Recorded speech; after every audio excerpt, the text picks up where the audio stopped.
नमस्ते मंडळी, कोकण पर्यटनामध्ये आपलं स्वागत आहे. आणि मी आहे तुमचा नेहमीचाच पर्यटन सोबती महेंद्र वाळुंज. आणि आज आपण एक झाडाचं पर्यटन करणार आहोत. आणि आज आपण एका मसाल्याच्या झाडाचं पर्यटन करणार आहोत, आणि ते म्हणजे जायफळाचं झाड. कोकणात आल्यानंतर किंवा केरळ किंवा अशा ठिकाणी गेल्यानंतर आपल्याला ही जायफळाची झाडं पाहायला मिळतात.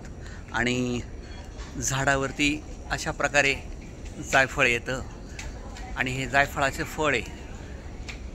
हे पूर्ण पिकल्यानंतर आता ही जवळपास पिकलेलीच आहेत, येलो झालेली आहेत ना. ही सर्व जायफळं पिकलेली आहेत, आणि ते पिकून खाली पडल्यानंतर याच्या आतमध्ये जायफळाचं बी असतं, आणि ते बी वाळवून आपण जायफळ तयार करतो. याला जे फूल येतं ते दगडी फूल म्हणून आपण मसाल्यामध्ये वापरतो. अशा प्रकारे जायफळाचं फळ येतं.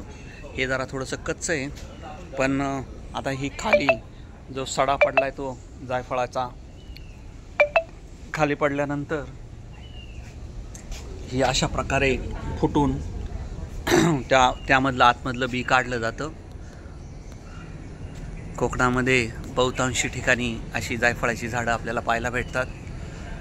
मसाल्याचं प्रचंड मोठं असं उत्पादन या माध्यमातून स्थानिक लोकांना भेटतं. भरपूर सारा पाऊस आणि लाल मातीची गरज असलेलं जायफळाचं झाड.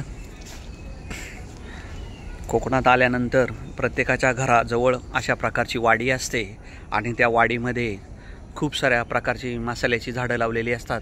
आता आपण या सुपारीच्या झाडावरती जो वेल पाहत आहोत, थोडंसं जवळून जाऊन नागवेलीसारखे दिसणारा हा जो वेल आहे तो काळ्या मिरीचा वेल आहे. उन्हाळ्याच्या शेवटी काळी मिरी येते, आणि मग ती उकळून मग उन्हात वाळवून आपल्यासाठी काळी मिरी तयार होते. ब्लॅक पेपरचं झाड कोकणातल्या वाडीचं अनोखं असं दर्शन.